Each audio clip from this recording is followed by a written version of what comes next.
dans ce festival des nouveaux chemins éducatifs, deuxième édition du Sommet de l'éducation.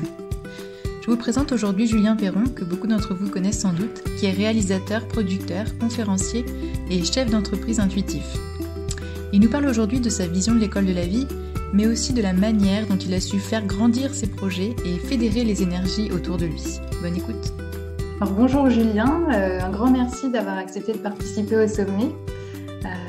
Je suis ravie de vous rencontrer. Est-ce que je peux vous laisser vous présenter? Oui, merci déjà de l'invitation. Alors moi, j'aime bien dire que je me considère comme un jardinier avant tout, parce que j'ai vraiment le sentiment d'être un jardinier dans la mesure où je sème des graines pour essayer d'inspirer les gens autour de moi. Donc c'est vraiment le sentiment que j'ai très profond, citoyen en fait, citoyen du monde, hein, tout simplement. Et alors après, s'il faut mettre des étiquettes, on peut considérer que je suis réalisateur et pour raccourcir, chef d'entreprise intuitif. D'accord. C'est intéressant que vous partiez tout de suite là-dessus parce que justement, j'ai l'impression que vos projets en fait se développent de manière assez organique. Est-ce que vous pourriez nous raconter par exemple comment vous avez développé ce projet du Festival pour l'école de la vie? Alors, il faudrait essayer de remonter chronologiquement en arrière pour comprendre comment le festival est né. Donc, quand je dis chronologiquement, il faut même revenir vraiment au tout début quand j'étais à l'école, parce que quelque part, c'est un peu parti de là. Moi, je suis dyslexique et dysorthographique, et donc je vais avoir 43 ans là d'ici quelques jours. Et donc, à l'époque, je pense que les enseignants, tous les professionnels dans le monde de l'éducation n'étaient pas forcément équipés en fait pour accompagner les enfants qu'on dit atypiques, dont je faisais partie. Ce qui veut dire que j'ai une scolarité un peu particulière. On m'a mis une étiquette sur le dos. On m'a très, très clairement fait comprendre que j'étais différent. Et donc, quand on est très jeune, c'est pas évident de se dire qu'on est différent alors qu'on n'a pas du tout l'impression d'être différent. On a l'impression d'être comme les autres. C'est juste que on s'aperçoit. Alors, je vais pas parler pour tout le monde, mais j'ai l'impression qu'on est à peu près tous dans le même cas. C'est-à-dire qu'on fait beaucoup d'efforts, peut-être beaucoup plus que la moyenne, et en fait, on a des résultats qui sont extrêmement médiocres. Et donc du coup, c'est dévalorisant, on perd confiance en soi et c'est pas forcément évident à vivre. Et moi, l'avantage que j'ai eu, c'est que j'ai tourné les choses plutôt à mon avantage, on va dire, parce que je suis devenu le clown dans la classe et je faisais rire tout le monde. Et je pense maintenant, en intellectualisant tout ça, je pense que c'était pour un peu contrecarrer le fait qu'on me dise que j'étais différent. Et donc, pendant cette période-là, j'imaginais une école dans laquelle je me sente bien, en fait. J'imaginais une école qui me comprenne. Et donc, très longtemps après, 23 ans après, j'ai créé mon entreprise. Pour l'anecdote, j'étais dans une chambre de bonne de 10 mètres carrés au 6e étage à Paris. Je n'avais pas d'argent. Je sortais d'une période où j'avais été SDF pendant plus de 6 mois. Donc, je suis dyslexique et dysorthographique. J'ai 0 diplôme. Et pour autant, je sentais intérieurement qu'il fallait que je mette à contribution mes talents, mes compétences innées pour les autres, en fait, pour l'humanité, pour la planète. Je sentais qu'il fallait que je fasse quelque chose de grand, quoi. Et donc, j'ai écouté mon intuition contre toute attente parce que mon entourage le plus proche me disait « Julien, mais t'es fou ?» Et je disais « Non, vous verrez, ça va marcher. » Donc, heureusement, je me suis fait confiance. Grâce au Kung Fu à l'époque, parce que j'ai fait 14 ans de Kung Fu, ça m'a amené à être champion de France en 99 et ça m'a amené surtout, en fait, pendant toute cette période, à avoir confiance en moi. La confiance que j'ai perdue à l'école, en réalité, je l'ai retrouvée grâce aux arts martiaux et grâce au Kung Fu. Donc, du coup, me voilà à créer cette entreprise. Je vais passer un peu les détails parce que du coup, ça m'a amené à faire plein de choses. Et à un moment donné, cette idée d'école que j'imaginais quand j'étais plus petit refait surface. Je décide d'écrire un article tellement c'était clair dans ma tête. Je publie cet article sur un de nos sites internet qui s'appelle neobiennet.fr. Et là, en 3 mois, je reçois 600 emails de personnes qui veulent m'aider à créer cette école, qui me remercient d'avoir cette idée et qui veulent en savoir un peu plus, etc. Et donc, moi, je ne pouvais pas répondre à tout le monde. Le flux était un peu trop en continu. Donc, du coup, une de mes excellences, moi, c'est avoir une facilité à fédérer les gens autour de moi. Donc, je me suis dit, je vais organiser un pique-nique et je vais proposer à tout le monde de venir pour qu'on puisse avancer dans cette idée de créer cette école. Et donc, ça a été un très grand pique-nique parce que les 600 personnes sont venues. Je ne m'attendais pas à ce que tout le monde vienne. Donc, du coup, on a passé un super moment. C'était génial. On a été sur le plateau du Larzac. C'était vraiment top. Et à l'issue de cette journée, qui était chouette à tous les niveaux, on s'est dit avec l'équipe que c'était trop dommage en fait de rester là-dessus. Parce que déjà, nous, on s'était éclatés, parce que tout le monde avait passé un bon moment, parce que c'était très enrichissant. Et donc, on s'est dit, bon, bah, l'année prochaine, on va essayer de trouver un lieu plus près de Montpellier, puisque maintenant, moi, je réside à Montpellier depuis 8 ans. Et on va essayer de le faire sur 3 jours pour qu'on ait plus de temps d'échanger et de passer encore un bon moment, quoi. Et on a décidé de l'appeler le Festival pour l'école de la vie parce qu'on trouvait que c'était festif. Et l'idée, c'était de mettre en avant le projet de l'école que j'ai envie de créer qui s'appelle l'école de la vie.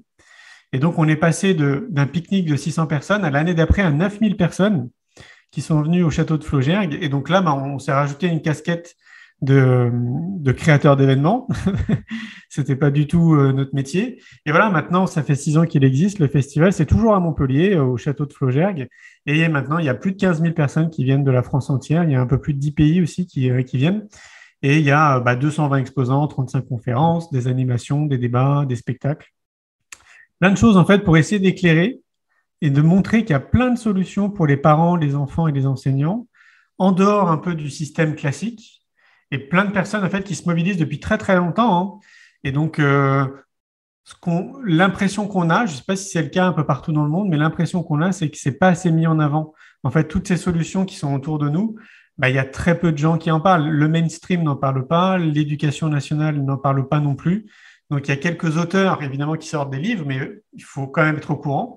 Donc, nous, voilà, on se dit que si on peut éclairer, qu'on peut amener les gens à se poser un peu plus de questions et après à faire leurs propres recherches, là, par contre, ils vont découvrir en fait qu'il y a plein de choses. Mais il manque cette petite graine, comme nous, on essaye de faire, de semer cette graine pour inspirer les gens.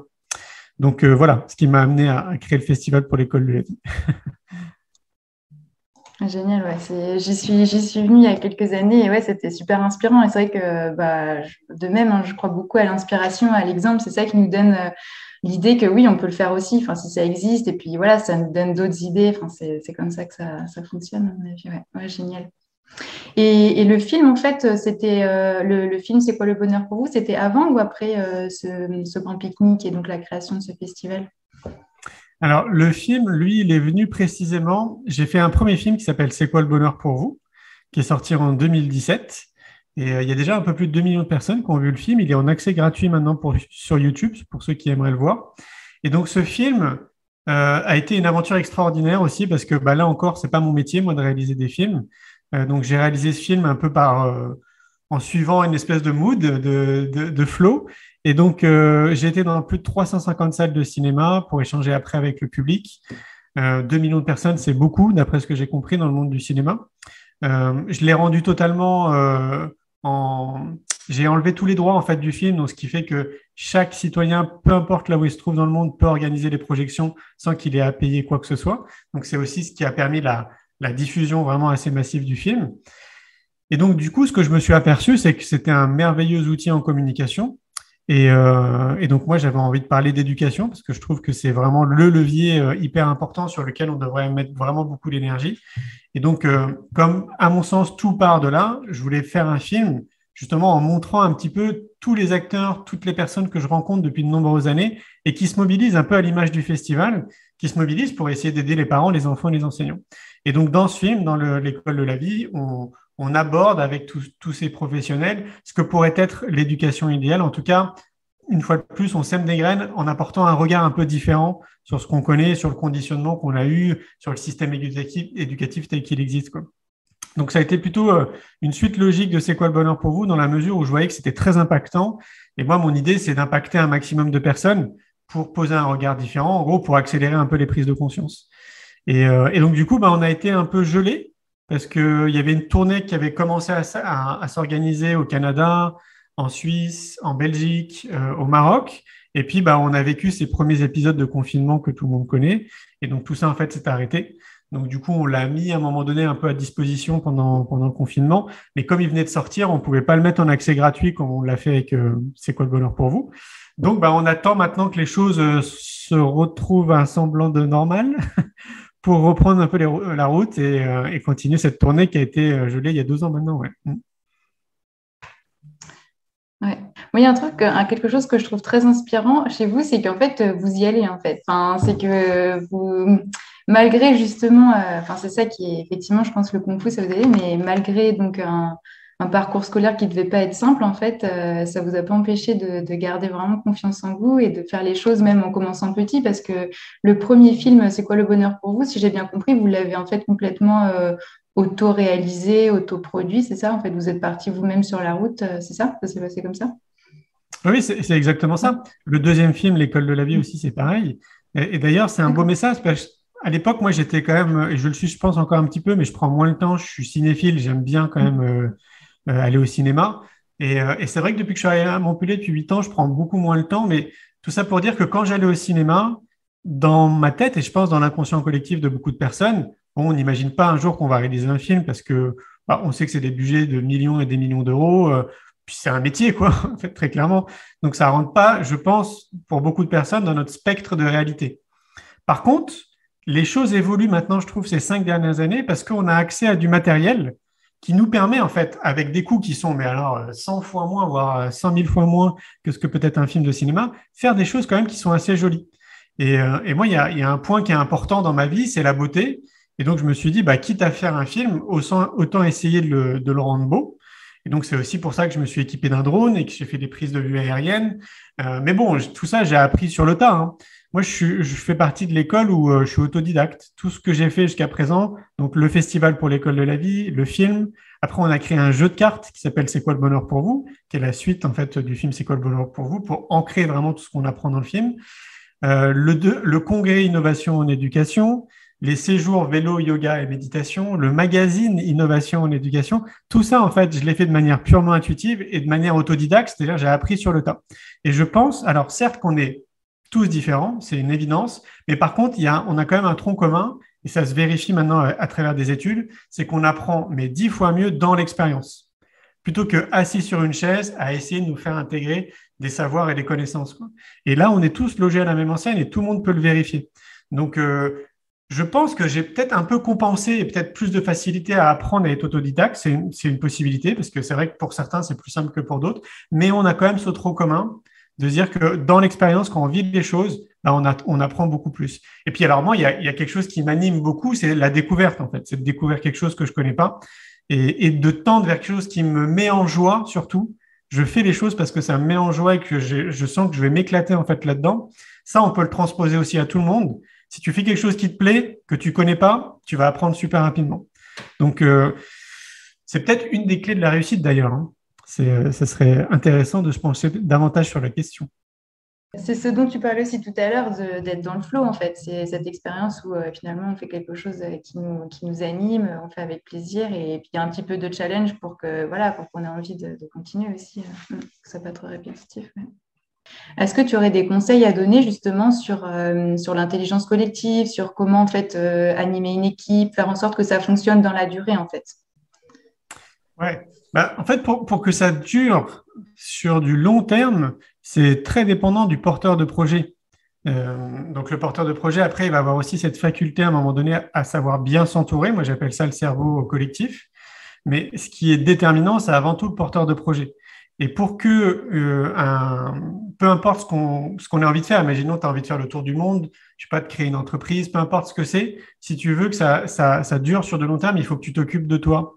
C'est vraiment la priorité avant tout le reste, vraiment.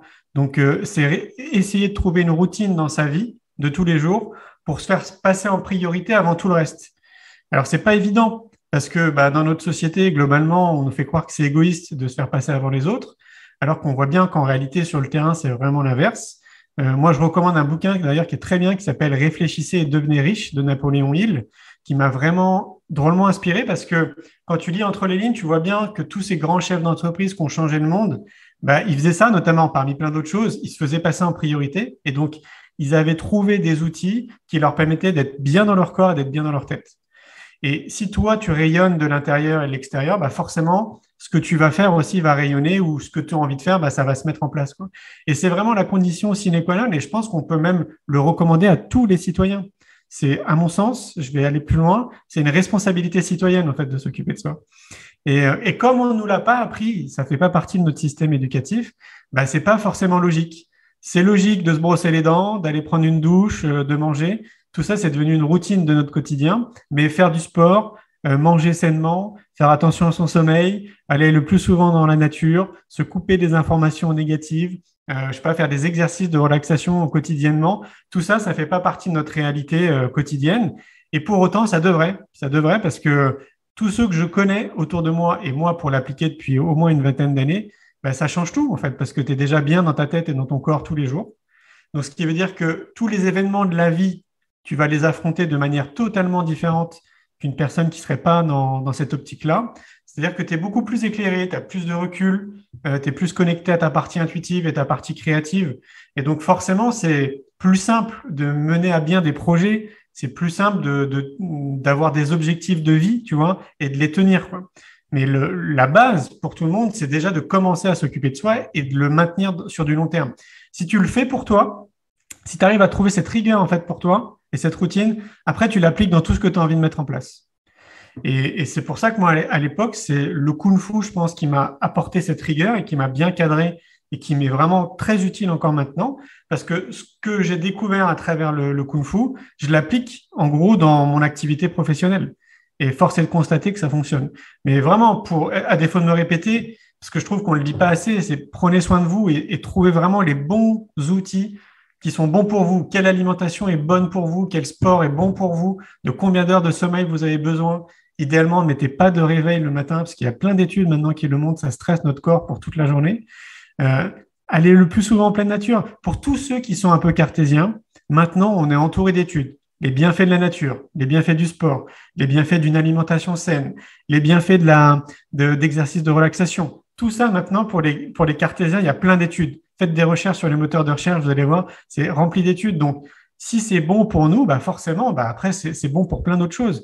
Et donc, plus je me comprends moi, mieux je comprends les autres. Donc, du coup, c'est même encore plus génial, j'ai envie de dire, pour l'interaction sociale qu'on a après dans notre vie de tous les jours. Parce que si je me comprends, bah, je vais mieux comprendre les autres, je vais être plus bienveillant, je vais être plus dans l'empathie, parce que je connais les mécanismes, en fait. Les mécanismes sont quasiment les mêmes d'un humain à un autre. Donc, ce que je peux recommander dans un premier temps, c'est ça, c'est de prendre soin de soi. Et puis, bah, effectivement, de tendre vers quelque chose qui nous fait vibrer avant tout, quoi.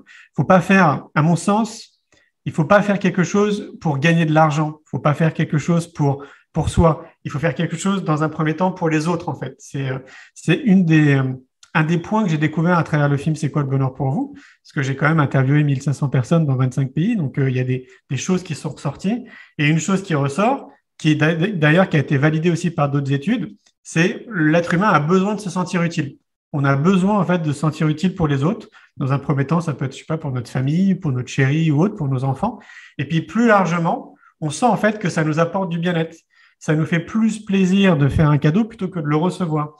Il y a plein de choses comme ça qu'on peut vérifier dans notre quotidien.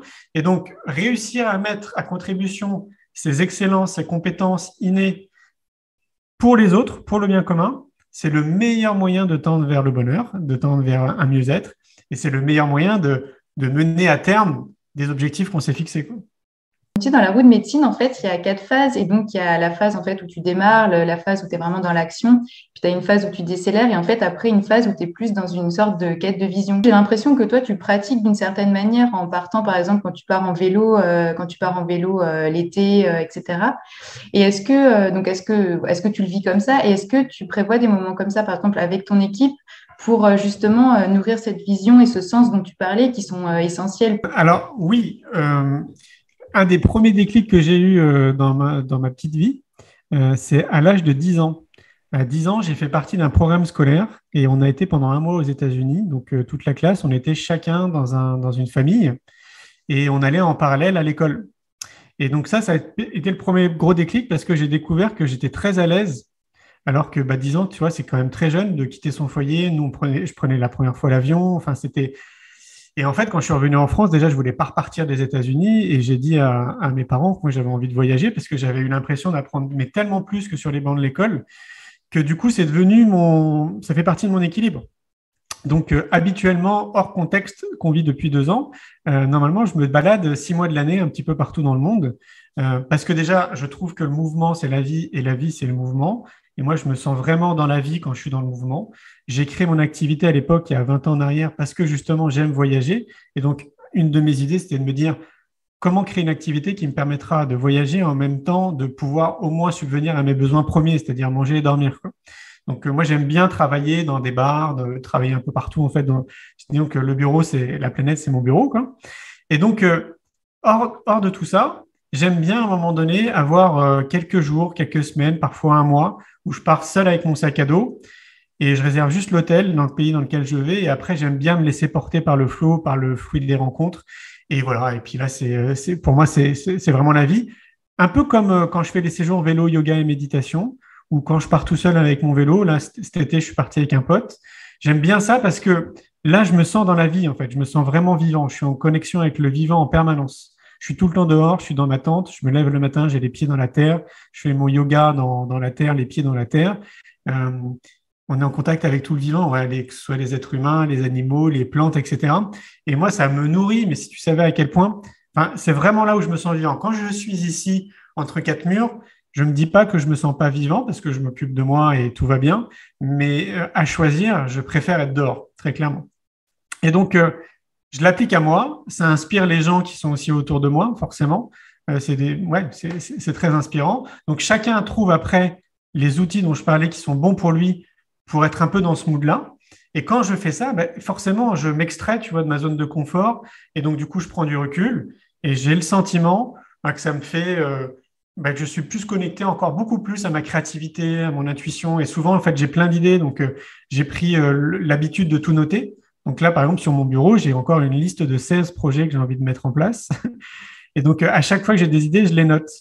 Et ça, par contre, c'est un truc qui me reste depuis que je suis tout petit. En fait, depuis que je suis tout petit, j'avais déjà plein d'idées. Je crois que j'étais précurseur sur beaucoup de choses.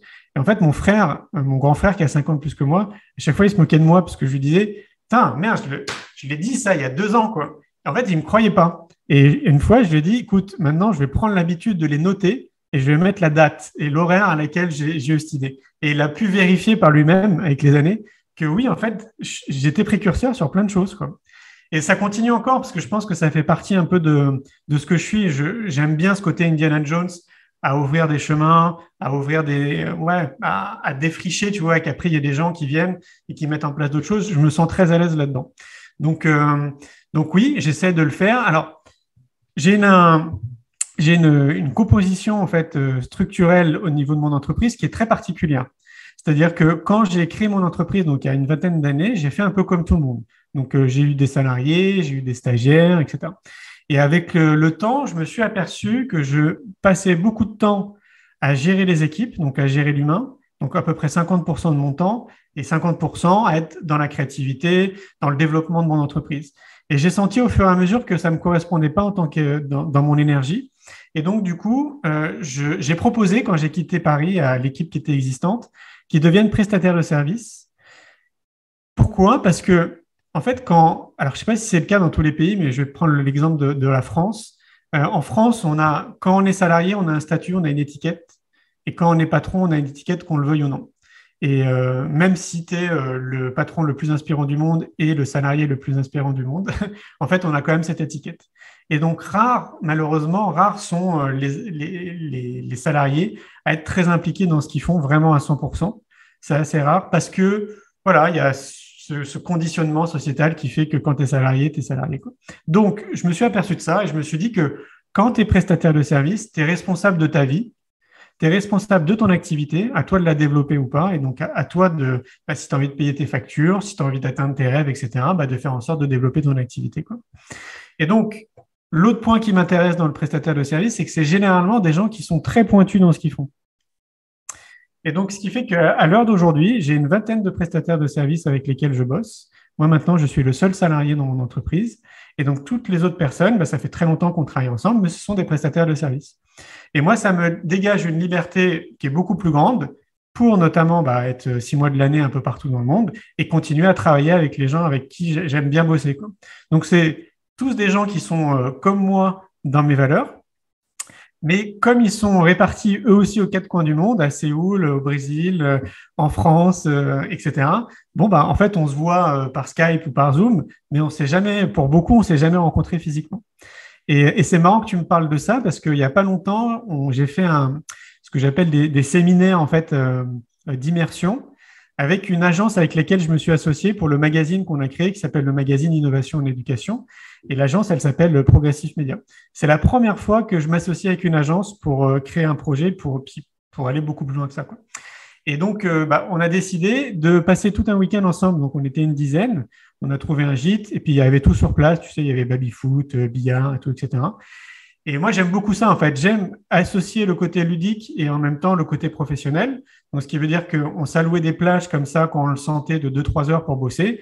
Et puis tout le reste après, c'était pour apprendre à se connaître, rigoler, passer du bon moment, etc. On se fait une raclette le soir. C'était cool, quoi, tu vois. Donc, moi, je suis totalement aussi dans cette mouvance. Et donc là, je le vis avec cette agence, avec Progressive Media. Et donc, du coup, ça m'a donné l'idée. À un moment donné, je pense que je vais le proposer avec tous ces gens avec qui je bosse là depuis longtemps. Je vais louer un gîte quelque part et puis je vais proposer à tout le monde qu'on se voit en fait. Parce que je te dis, il y a plus de la moitié des gens que j'ai jamais vus physiquement et puis qu'on passe en fait un week-end tous ensemble. Il y en a qui auront un petit peu de route à faire du coup pour venir du Brésil aussi. Ce sera l'occasion. Ouais, super. Oui, parce que du coup, ce qui est pas mal, c'est que toi, ça te permet vraiment de garder la main sur ta vision à toi, en fait, de pouvoir continuer d'orienter en fonction de ce que toi, tu vois et garder beaucoup de souplesse, quoi. Oui, c'est ça. Et puis, tu sais, après, j'ai découvert aussi avec le temps que on est. Moi, j'admets que je suis pas bon dans plein de trucs et c'est normal. Donc, je préfère être entouré de personnes qui s'éclatent dans les choses dans lesquelles moi, je suis pas bon. Donc, du coup, on devient complémentaires. Plutôt que d'essayer de persister, d'essayer de tout maîtriser, tu vois. Et donc, moi, j'aime bien aller dans des trucs, j'aime bien suivre le flow. Donc, pour moi, il faut que les choses soient fluides. Et donc, soyons tous bons, idéalement, dans les parties qu'on maîtrise et avançons tous ensemble. Pour moi, c'est le schéma qui est idéal. Et depuis ce qu'on vit là depuis 2 ans, j'ai l'impression qu'il y en a plein qui sont en train de prendre cette direction. Il y en a plein, en fait, qui sont en train de découvrir que c'est potentiellement très intéressant de travailler de la manière dont moi je travaille. Et du coup, par rapport à l'école, en fait, quand tu dis tu peux pas être bon partout et au final, tu te fais entourer, je me disais, à l'école, finalement, on te demande un peu d'être bon partout quand même. On te demande d'être aussi bon en maths qu'en français, qu'en histoire, voilà. Et je sais pas, toi, tu as réfléchi à ça, puisque tu disais tout à l'heure que tu avais une idée très précise de l'école que tu aurais aimé fréquenter quand tu étais enfant. Qu'est-ce qu'il y aurait dans cette école? Est-ce que tu as encore cette même vision? Est-ce que tu peux nous en dire un peu plus là-dessus, sur cette école idéale que tu veux? Ouais. Oui. D'ailleurs, c'est toujours au stade de projet, mais cette école, elle va exister un jour, hein, je le sais intuitivement. Donc, elle s'appelle l'école de la vie. L'école de la vie, moi, telle que je l'imaginais, je crois que c'est beaucoup plus qu'une école comme on l'imagine classiquement. Parce que déjà, dans un premier temps, j'aimerais être en pleine nature. Donc, je cherche.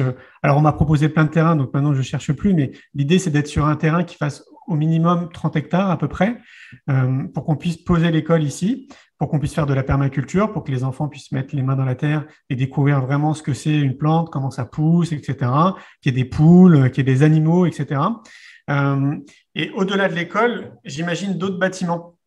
Donc, pour moi, ce qui nous manque dans notre système, et je crois qu'on peut vraiment l'élargir au monde entier, j'appelle ça le trio gagnant. Pour moi, il faut un centre de formation pour les enseignants parce qu'il y a tellement de choses à apprendre, tellement de choses pour essayer d'accompagner au mieux nos enfants que il faudrait qu'il y ait un centre de formation sur place pour qu'ils soient en formation continue, en gros, sur des sujets qui les intéressent. Et une fois de plus, c'est impressionnant le nombre de professionnels qui peuvent donner leur expertise. Un centre de formation pour les parents, parce qu'à défaut de me tromper, il n'y a pas de manuel. On ne nous apprend pas à être parents, alors que je crois que c'est l'un des métiers les plus durs au monde. Et donc, et de ce que je découvre moi maintenant, c'est qu'il y a tellement de personnes qui pourraient justement donner plein d'idées, plein d'outils pour préparer les futurs parents à devenir dans leur rôle de parents, que, à mon avis, ça leur ferait gagner beaucoup de temps. Peut-être qu'il y en a, ça les ferait réfléchir et à leur dire, tiens, je suis peut-être pas encore prêt, on va attendre encore un petit peu. Mais au moins, en fait, qu'on nous donne, parce que je te dis, moi, avec le festival, le congrès, le magazine, les films, ces milliers de personnes que je rencontre, je vois bien en fait qu'il y a plein de solutions. Donc, il faut ce centre de formation pour les parents et pour les enseignants. Donc, du coup, trio gagnant, c'est-à-dire école, parents et enseignants. Et pour terminer, un quatrième bâtiment, un centre de développement personnel ou de connaissance de soi, pour englober tout le monde. Parce que pour ceux qui sont en cheminement de connaissance de soi, de savoir-être, on voit bien en fait que c'est le travail d'une vie. Donc, autant commencer le plus tôt possible et semer des graines le plus tôt possible auprès des enfants et que tout le monde, en fait, conscientise, comme je le disais tout à l'heure, que c'est une responsabilité citoyenne. Donc, si on a un centre de connaissance de soi sur place qui peut accueillir des thérapeutes, des professionnels qui sont dans le monde du bien-être, dans le monde de la connaissance de soi, des conférenciers, si on peut faire des stages pour les parents, pour les enfants, pour les enseignants, pour tout le monde, je crois que là, on réussit en fait à englober tout ce qui nous manque. Et puis, pour finir, avec une vue pédagogique qui est une espèce de melting pot de tout ce qui existe. Montessori, c'est très bien, Steiner, c'est très bien, Freinet, c'est très bien, Reggio aussi. Il y en a plein, en fait, Summerhill, tout ça, c'est très, très bien. Mais quand on crée une école qui est exclusivement Montessori, ça s'adresse à des enfants qui vont se sentir à l'aise, en fait, avec les méthodes Montessori. Mais il y a d'autres enfants qui ne seront pas à l'aise avec ça. Pareil pour Steiner, pareil pour toutes les pédagogies. Donc, si on réussit à appuyer de tout ce qu'on estime de bon dans chaque type de pédagogie, à mon sens, ça serait l'idéal en fait, de créer un courant qui s'inspire un petit peu de tout, quoi. Donc, c'est ça, en fait, l'école de la vie. Alors, ce qui est chouette, c'est que depuis que le festival pour l'école de la vie existe, on sait qu'il y a un peu plus de 300 écoles, voire peut-être même 400 maintenant, qui se sont créées, parce que les gens se sont rencontrés au festival. Alors, ils ont créé des écoles qui ne sont pas forcément à l'image de l'école de la vie, mais ils ont créé des écoles, ce qu'on appelle des écoles nouvelles ou des écoles dites alternatives. Et je sais que dans le lot, il y en a qui ont été très inspirés par des travaux de Sophie Rabi ou des Amanins, où Isabelle Peloux était à l'époque directrice des Amanins, parce qu'eux aussi, ils ont été très pionniers quand même, hein, dans l'idée de l'école, qui est assez proche de ce que j'ai envie de créer, mais il manque encore certaines choses. Donc, je crois que ce qu'il faut retenir derrière l'école de la vie, ça peut inspirer les gens qui ont envie de créer une école, c'est de ne pas reposer le modèle économique uniquement sur les parents, parce que du coup, ça fait des écoles qui ne sont pas accessibles à tout le monde financièrement, mais faire en sorte, c'est pour ça qu'il y a un centre de formation pour les parents, pour les enseignants et un centre de développement personnel, c'est que de trouver des techniques pour avoir de la trésorerie, mais à partir d'autres secteurs d'activité que les parents. D'où les centres de formation. Ça peut être des paniers bio, par exemple, avec la permaculture. Enfin, à chacun d'être un peu imaginatif, mais il y a plein de choses à faire. Il y a vraiment plein de choses à créer, quoi. Et là, ça permettrait de baisser le coût pour les parents et donc, du coup, de rendre au moins l'école accessible à un maximum de foyers. Il parlait d'une expérience qui avait été menée à Londres dans les années 20, donc tu vois, il y a 100 ans. Et en fait, c'était pas du tout une école, c'était un centre qui était au départ, ça me fait vraiment penser à ce dont tu parles, tu vois, parce que c'était un centre qui était dédié en fait au bien-être plutôt physique en fait des personnes. Donc elles venaient, il y avait une piscine, il y avait des grands gymnases. Enfin, l'idée c'était que les personnes, c'était dans un quartier plutôt pauvre, c'était que les personnes viennent, puissent être vues, que les enfants puissent être vus par des médecins, qu'ils fassent de l'activité physique, etc. Je trouvais ça extraordinaire d'imaginer un lieu, tu vois, où autant les jeunes que les tout petits, les ados, les adultes puissent venir apprendre, puissent partager des connaissances. Et souvent on apprend autant des enfants. Enfin, il y a des ados tellement pointus sur certains sujets qui nous apprennent des tas de choses. Et je trouve que ça va dans ce sens-là, ouais, effectivement. J'en prie, et c'est bien de le rajouter parce que c'était un point aussi pour moi qui est important, c'est le côté intergénérationnel sur le lieu. Tout à fait. Le côté intergénérationnel est tellement important en fait. Il faut que tout le monde puisse échanger les uns avec les autres et avec des générations qui sont complètement différentes parce que tout le monde a des choses à s'apprendre et à se transmettre. Donc oui, ça c'est un point qui est hyper important. Oui. Est-ce que tu voyais ça aussi comme un lieu de vie aussi, ou c'est vraiment juste un lieu de formation et de formation pour différents âges avec cet espace permacole, ou c'est aussi en même temps un lieu de vie comme il y a pu avoir justement dans l'écolieu de Sophie Rabi avec le hameau des Puits, où tu voyais tout. Alors non, pas un lieu de vie. Ça, c'est pas des filles. Ouais, pas un lieu de vie parce que de l'expérience que j'ai de personnes, en tout cas qui m'ont donné plutôt leur expérience, qui ont soit créé des lieux, soit fait partie de lieux, soit qu'on crée, je sais pas, des éco-villages, des communautés, etc. Généralement, ça capote à un moment donné et c'est dû à l'humain. Donc, dans 90% des cas, ce qui est quand même gigantesque, hein, j'ai eu des chiffres il n'y a pas longtemps, il y a une étude qui a été menée, 90% des cas, c'est l'humain en fait qui fait tout capoter. Donc, du coup, moi, ça ne me donne pas envie parce que je vois bien que, comme je te le disais, c'est pas évident déjà de prendre soin de soi, tu vois, dans la vie de tous les jours. Et encore moins quand tu as des enfants, quand tu as je sais pas, quand tu fais un métier peut-être qui est purement alimentaire, etc. Donc voilà, moi je n'ai pas envie que les gens restent dormir sur place, donc que ce soit un lieu de vie. Par contre, c'est un lieu où il y aura de la vie, quoi, évidemment. Mais pas d'éco-village, non, ouais. Et pourtant, il y a tellement d'outils pour communiquer en groupe, etc. Mais Sophie Rabi est la première à le dire, hein, en fait, avec le temps, ça ne fonctionne pas. Ouais, d'après ce que j'ai compris, ouais, ce qu'elle m'a expliqué, c'est qu'il y a un problème en fait de décalage de génération qui à un moment donné devient problématique et notamment quand ils sont passés en mode démocratique, c'est venu chercher un peu trop les personnes qui étaient plus âgées et qui avaient grandi dans un modèle vraiment tellement différent que ça devenait un peu trop, effectivement. Ouais. C'est ça, ouais. Mais je me demande quand même si dans des écolieux, il y aura des personnes qui interviendront là-dessus dans le sommet et je me demande quand même si dans des écolieux, il ne peut pas y avoir quand même tu vois, quand même cette idée de village pour éduquer les enfants, ça, voilà, je sais pas trop dans quelle mesure, si tu as eu des exemples d'éco-villages où ça fonctionnait quand même, malgré tout, parce que ça capote dans 90% des cas à cause de l'humain, j'entends, mais j'imagine que ça capote pas quand même dans 90% des cas. Bah, c'est ce qu'on m'a dit derrière moi D'accord. aussi. Ouais. Ouais. Alors après, je ne sais pas au bout de combien de temps, Ouais. mais au bout d'un certain temps, oui, oui, vraiment, hein. Et en fait, si tu veux, moi j'avais prévu là, je ne sais pas quand est-ce que je vais le faire, mais je voulais faire ça là avec ma compagne, prendre un van Mm. ou y aller en vélo, je ne sais pas, on verra bien, et aller à la rencontre de ces éco-villages ou de ces lieux en fait qui sont créés déjà dans un premier temps en France, parce qu'il y en a beaucoup, pour pouvoir échanger avec eux et voir un petit peu, parce qu'il y en a beaucoup maintenant qui sont dans la transmission, comme le faisait à l'époque Sophie Rabi. Et j'aimerais bien, voilà, prendre un petit peu de leur expérience, voir ce qui marche pas, où ils en sont, prendre moi le pouls aussi, tiens, de manière intuitive, quoi, voir comment je sens le lieu, les choses, les gens, etc. Parce que j'ai l'impression il y a beaucoup d'idéaux aussi derrière tout ça pour les gens qui veulent se retrouver dans ce type de lieu, ce qui est tout à fait louable. Encore plus avec la situation qu'on vit là ces derniers temps, on peut se laisser imaginer que ce serait plus agréable d'être en communauté, d'être avec des gens qui nous ressemblent, etc. Et après, je pense qu'on occulte la réalité du terrain quand on est sur place, parce qu'il y a une vraie réalité de vivre tous ensemble. Ça nécessite quand même de faire des compromis, de prendre sur soi, d'avoir une vraie ouverture de dialogue, une vraie ouverture de cœur, d'être beaucoup dans l'empathie, dans la bienveillance. Enfin, ça nécessite beaucoup de qualités humaines qui doivent perdurer dans le temps. D'où la nécessité, comme je te disais, de s'occuper de soi. Et de ce que j'ai observé et de ce qu'on m'a dit, visiblement, avec le temps, il y a un laisser-aller, en fait. Les gens ne prennent plus ce temps, en fait, pour s'occuper d'eux, parce que tu es pris aussi dans la mécanique de là où tu te trouves. Donc, enfin, ouais, l'être humain est versatile, hein. C'est quand même pas... C'est pas évident, quoi. Ça bouge et ça évolue. On le voit à tous les niveaux, en couple, en amitié. Enfin, ouais, c'est l'humain. C'est comme ça. C'est un facteur qui est bougeant, quoi. C'est l'impermanence, comme on dit. Oui, c'est vrai. C'est comme tu disais, il y a beaucoup d'outils quand même il y a de gouvernance partagée, voilà, etc. Et puis, j'ai l'impression que les écolieux qui durent, en fait, sont ceux qui se font aider, en fait, qui font des formations, qui font venir des personnes pour justement faire de la médiation, mettre à plat les conflits. C'est ça qui permet, j'ai l'impression, de tenir dans la durée. De la même manière que toi, tu te fais entourer, au final, voilà, un écolieu, s'il veut fonctionner dans la durée, j'ai l'impression qu'il faut passer par là.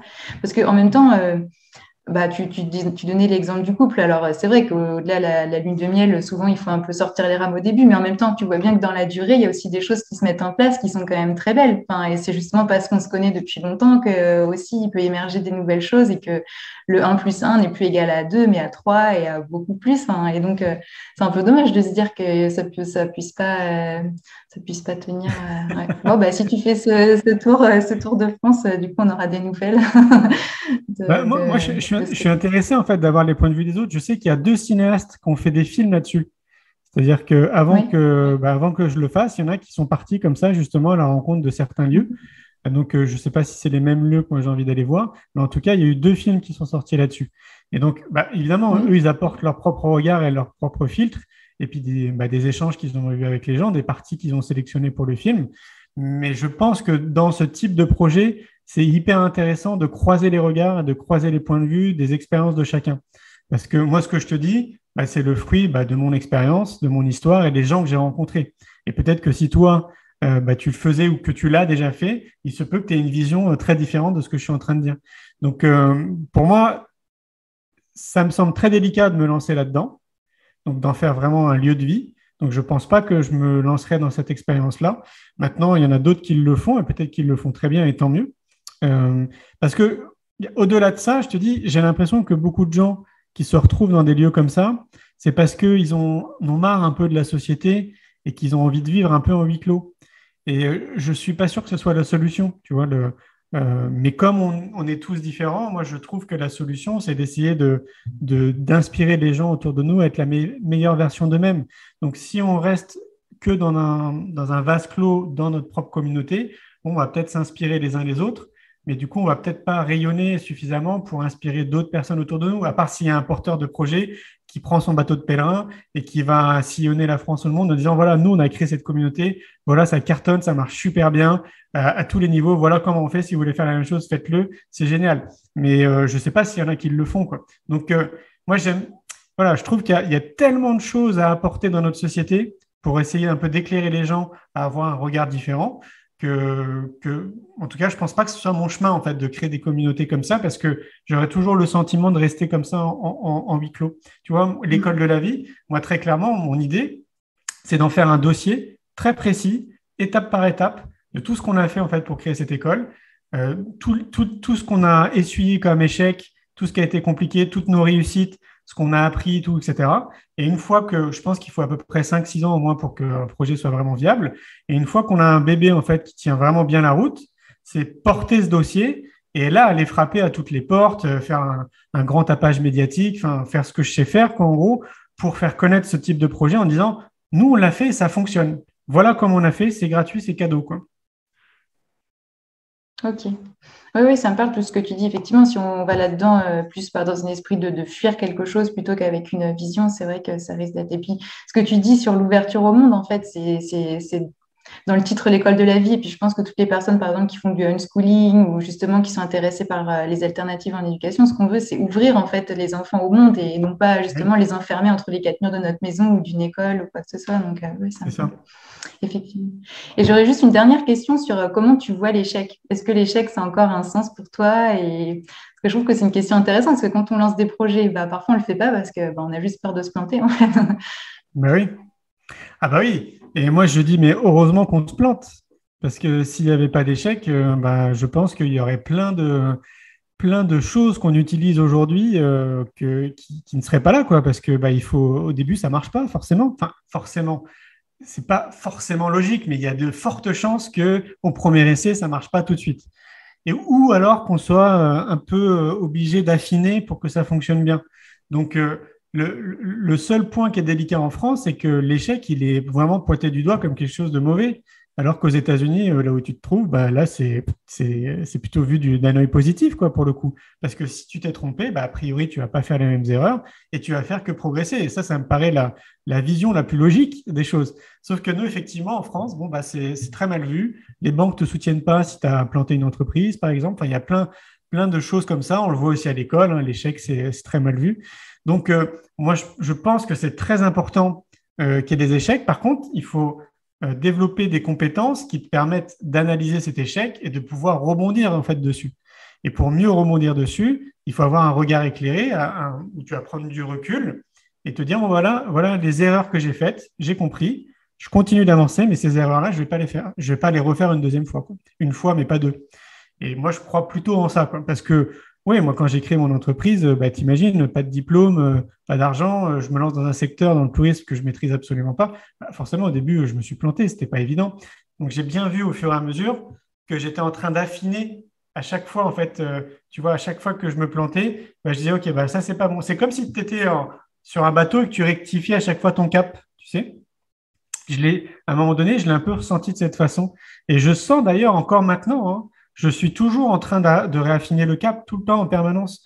Donc, il faut vraiment être vigilant sur cette notion-là d'échec et de cap.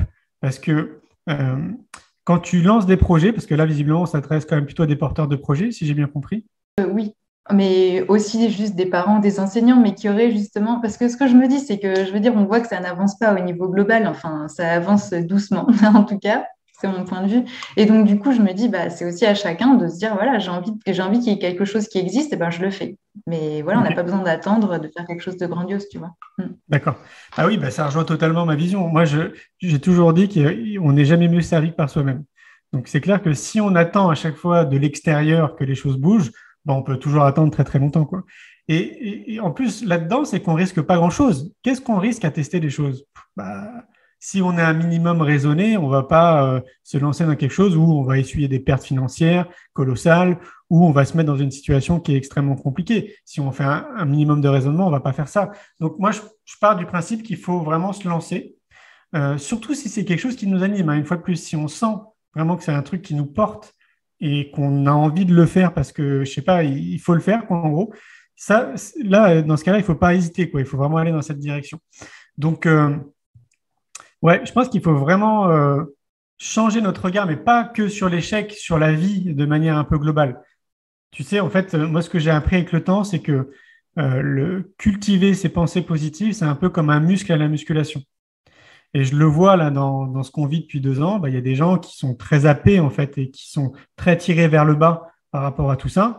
Et puis il y en a d'autres qui arrivent un peu à stabiliser, puis il y en a d'autres qui ont suffisamment de recul parce qu'ils ont appris à cultiver les pensées positives. Ça ne veut pas dire qu'on est dans le monde des bisounours, hein, loin de là, mais c'est juste qu'on a musclé en fait notre cerveau. Et là, il y a des exercices qui sont très intéressants. Il y en a plein. Il y a même des études scientifiques qui le prouvent. Donc, pour ceux qui seraient un peu cartésiens, je ne dis pas des bêtises, hein. On peut muscler notre cerveau à poser un regard et à avoir des pensées différentes. Et quand on fait ça, bah, effectivement, bah, du coup, l'échec, on le voit de manière très différente. Une situation difficile, on la voit d'une manière très différente. Je vais te prendre un exemple que j'ai vécu. Comme je te disais, à un moment donné, dans mon parcours de vie, j'ai été 6 mois SDF. Donc, j'étais à la rue. Et donc, bah, je devais me débrouiller pour manger, pour me doucher, etc., quoi. Et donc, c'était une période, la vie quand même assez curieuse, mais en tout cas, c'était une période à l'époque où je discutais beaucoup avec des SDF. J'avais envie de comprendre en fait leur parcours et je trouvais que ça leur faisait du bien en fait que je prenne le temps de discuter avec eux. Bon, bah, à un moment donné, ça m'est arrivé et donc du coup, bah, j'ai continué à avoir du dialogue avec certains. Et ce dont je m'étais aperçu à l'époque, c'est que pour certains, il y avait une résignation. C'est-à-dire qu'ils étaient très loin justement de cultiver des pensées positives. C'était tout l'inverse. En fait, la situation pour eux, elle était déterminée. Donc c'était foutu. Il n'y avait plus d'issue de sortie. C'est-à-dire que je pouvais leur dire tout et n'importe quoi. On pouvait tout analyser. C'était voilà, c'était fini, quoi. Et moi, j'ai vu en fait, je me suis observé et j'ai vu que je cultivais ça en fait dans mon fort intérieur. Je sentais que de toute façon, quoi qu'il arrive, j'allais trouver une solution. Et donc, de cultiver ça, bah, évidemment, ça m'a amené à trouver une solution. Alors, bah, la solution, bah, fallait pas faire le difficile. C'était une chambre de 10 mètres carrés au 6e étage sans ascenseur. Mais voilà, au moins, j'avais un toit, j'étais au chaud, quoi. Donc, vraiment, cultiver ça, c'est hyper important. On appelle ça le biais de négativité, c'est-à-dire que notre cerveau retient plus nos pensées négatives que nos pensées positives. Donc ça, c'est une réalité en fait de notre cerveau. Donc il faut vraiment essayer de muscler ça. Je vais donner un exemple qui nous le permet, c'est d'essayer tous les jours, par exemple si on est en famille ou même si on est seul, on peut le faire, de voir en fait 3 choses qu'on a aimées dans la journée. C'est Florence Savant-Scherber qui a écrit un livre qui s'appelle Les 3 kiffs par jour. Et donc si on fait ça de manière assez régulière, donc on a tendance à dire que le répéter 21 fois, de le faire 21 jours, ça commence à s'intégrer, ça devient une habitude. Moi, je pense que c'est en partie vrai, mais il faut vraiment le faire sur du long terme. Et ben, on va bien voir qu'au bout d'un certain temps, on va prendre l'habitude justement d'observer dans la journée les trucs qui étaient positifs plutôt que les choses qui étaient négatives. Et ça, c'est un exercice parmi plein d'autres qui nous permettent de, comme ça, de muscler un peu notre cerveau à voir les choses positives et donc à changer notre regard sur la vie, sur les expériences, sur l'échec, etc., quoi. C'est tout un long cheminement. C'est pour ça que moi, je mets de l'énergie dans l'éducation parce que je me dis qu'on pourra accompagner les enfants autour de ça, notamment le plus tôt possible. Après, on fera comme Maria Montessori quand elle a créé sa première école et c'était les enfants qui allaient après enseigner à leurs parents comment mettre des fleurs sur leur balcon et apprendre à lire, etc. Donc, merci beaucoup, Julien.